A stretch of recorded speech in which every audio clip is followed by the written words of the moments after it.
प्रतीक्षाच cooking पॉइंटमध्ये तुम्हा सर्वांचं स्वागत आहे। आज आपण बनवणार आहोत प्रत्येक घरात आवडीने खाल्ला जाणारा शेंगा बटाट्याचा रस्सा। हा रस्सा अगदी साधा पण खूप चविष्ट। जेवणात झटपट काहीतरी हवंय का? मग हा शेंगा बटाट्याचा रस्सा खास तुमच्यासाठी। जेवणात एक परफेक्ट कॉम्बिनेशन। शेवग्या बटाट्याचा रस्सा जो आठवण करून देतो आजीच्या हातची चव। चविष्ट आणि पारंपरिक शेवग्या बटाट्याचा रस्सा मी आज तुम्हाला दाखवणार आहे। मराठमोळ्या पद्धतीने बनवणार आहोत आपण शेवग्या बटाट्याचा रस्सा। रेसिपी अतिशय साधी आणि सोपी आहे, तर चला आपण रेसिपीला सुरुवात करूया। अशा प्रकारे मी शेवग्याच्या शेंगा आणि बटाट्याच्या फोडी करून घेतल्या आहेत। त्या आपल्याला पाण्यात ठेवायच्या आहेत।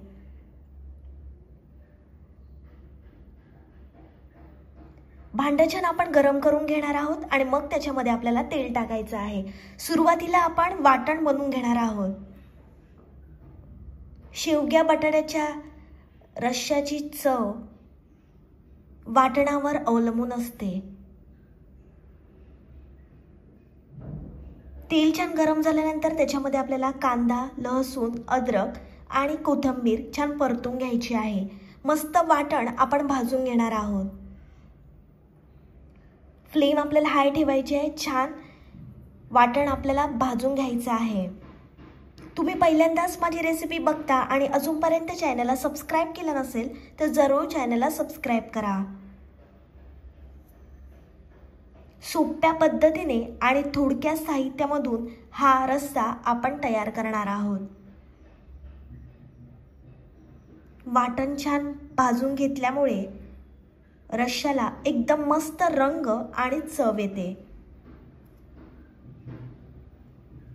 बटाटा आणि शेंग्याचे तुकडे एकाच साईजचे आपण कापून घेतले आहेत,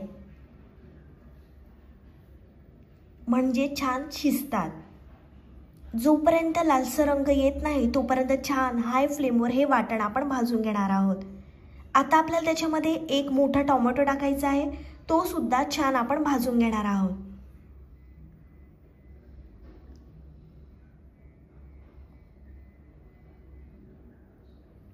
ही भाजी, हा रस्सा बनवण्यासाठी लागणारे जिन्नस अगदी साधे आहेत।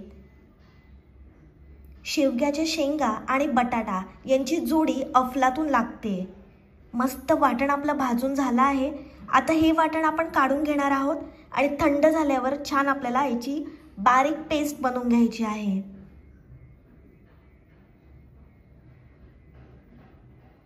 त्याच भांड्यामध्ये पुन्हा आपल्याला तेल टाकायचं आहे। तेल छान आपण गरम करून घेणार आहोत। कमी साहित्य जास्त चव, अगदी घरच्या पद्धतीने। तेल छान गरम झाल्यानंतर त्याच्यामध्ये आपल्याला जिरं टाकायचं आहे। जिरं छान आपण तडतडून घेणार आहोत। मग त्याच्यामध्ये आपल्याला कढीपत्ता टाकायचा आहे। कढीपत्ता सुद्धा आपल्याला तडतडून घ्यायचा आहे।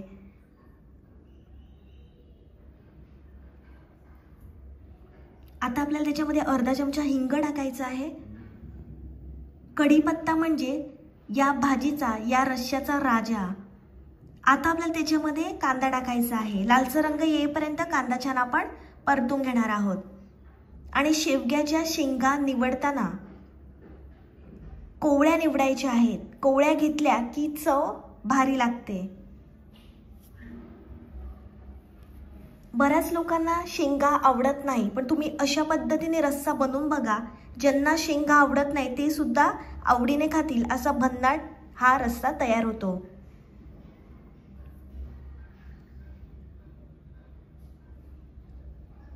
शेंगांमध्ये खूप प्रोटीन असतात आणि गावरान चव हवी असेल तर अशा प्रकारे तुम्ही रस्सा बनवून बघा। चव विसरणार नाही अशी भन्नाट रेसिपी आहे। कांदा छान परतून झाल्यानंतर त्याच्यामध्ये आपल्याला अर्धा चमचा हळद टाकायची आहे। 2 मोठे चमचे आपण घरगुती लाल मसाला टाकणार आहोत। पुन्हा छान आपल्याला एकजीव करून घ्यायचे आहेत मसाले। मसाले परतताना फ्लेम आपण लो किंवा मीडियम ठेवणार आहोत।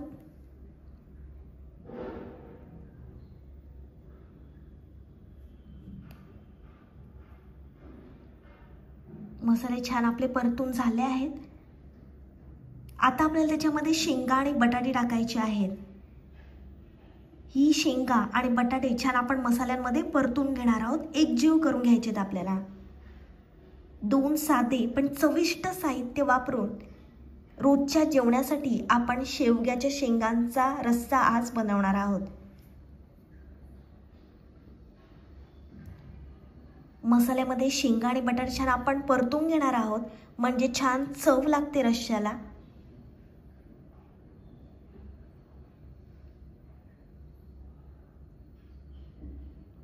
छान रंग आणि टेक्स्चर आला आहे, बघू शकता मस्त रंग आला आहे। व्यवस्थित आपल्याला शेंगा आणि बटाटे शिजवून घ्यायचे आहेत। झाकण ठेवून छान आपण वाफ देणार आहोत शेंगा आणि बटाट्याला। झाकण ठेवून वाफ दिल्यामुळे शिजवल्यामुळे चव दुप्पट होते। आता आपण झाकणावर पाणी ठेवणार आहोत।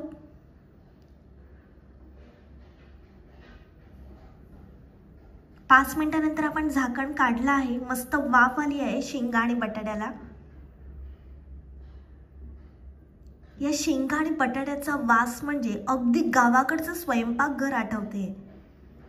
या भाजीच्या वासानेच भूक लागते।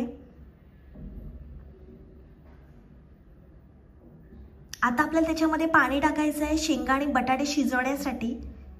तुम्हाला जेवढा रस्सा हवा असेल तेवढं तुम्ही पाणी टाकू शकता। पुन्हा छान आपल्याला एकजीव करून घ्यायचं आहे पाणी रस्सा। व्यवस्थित आपल्याला ही शेंगा शिजवून घ्यायच्या आहेत। शेंगांची सगळी चव त्या रश्श्यामध्ये उतरली पाहिजे एवढं आपल्याला शेंगा शिजवून घ्यायच्या आहेत। हा रस्सा तुम्ही गरमागरम भाकरी सोबत खा, मग बघा मन कसं भरतंय। पुन्हा 5 मिनिटांसाठी आपल्याला झाकण ठेवायचं आहे, तोपर्यंत मस्त आपण वाटण वाटून घेतलं आहे। ग्रामीण भागामध्ये बऱ्याच ठिकाणी शेवग्या बटाट्याचा रस्सा बनवला जातो।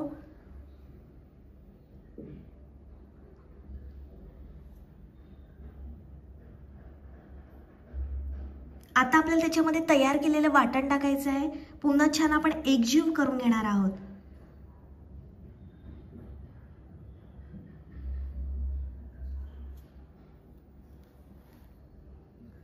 हलकी चवदार आणि झटपट तयार होणारा हा रस्सा आहे।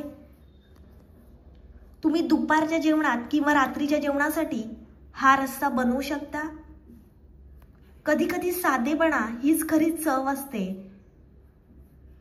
आणि हा शेवग्या बटाट्याचा रस्सा एक उत्तम उदाहरण आहे। जेवणात काहीतरी हलकं पण चवदार हवा असेल तर हा रस्सा एकदम परफेक्ट आहे। पुन्हा आपण त्याच्यामध्ये पाणी टाकणार आहोत। व्यवस्थित आपल्याला शेंगा शिजवून घ्यायच्या आहेत।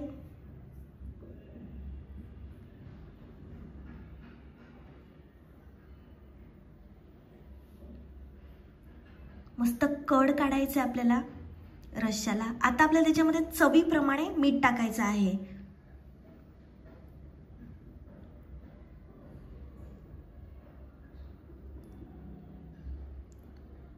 शेंगा बटाट्याचा रस्सा अनेक प्रकारे करता येतो, पण ही पारंपरिक पद्धत म्हणजेच खास।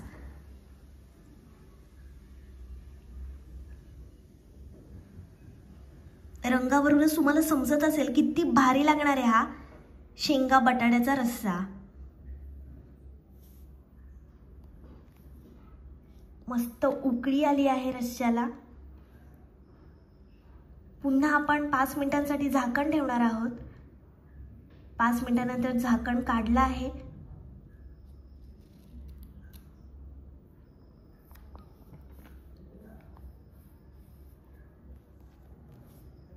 जेवणात चव, सुगंध आणि समाधान हवा असेल तर हा रस्सा तुम्ही नक्की करा।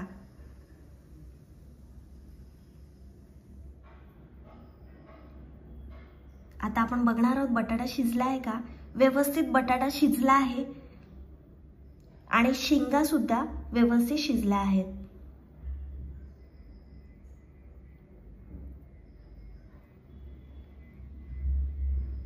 तयार झाला आहे झणझणीत, चविष्ट आणि मन तृप्त करणारा शेंगा बटाट्याचा रस्सा। साहित्य अगदी साधं पण चव मात्र जबरदस्त। ही केवळ रेसिपी नाही, आठवणींची चव आणि घरच्या जेवणाची ऊब आहे। गरमागरम शेवगा बटाट्याचा रस्सा खाण्यासाठी तयार आहे। हा तुम्ही तांदळाची भाकरी, चपाती किंवा गरमागरम भातासोबत खा, खूप भारी लागतो। आणि जे व्हेजिटेरियन आहेत त्यांनी ही रेसिपी जरूर ट्राय करा। माझी रेसिपी तुम्हाला आवडली असेल तर व्हिडिओला लाईक, कमेंट, शेअर आणि चॅनलला सबस्क्राईब करायला विसरू नका। भेटूया पुढच्या रेसिपी सोबत। तोपर्यंत मस्त खा आणि स्वस्त रहा।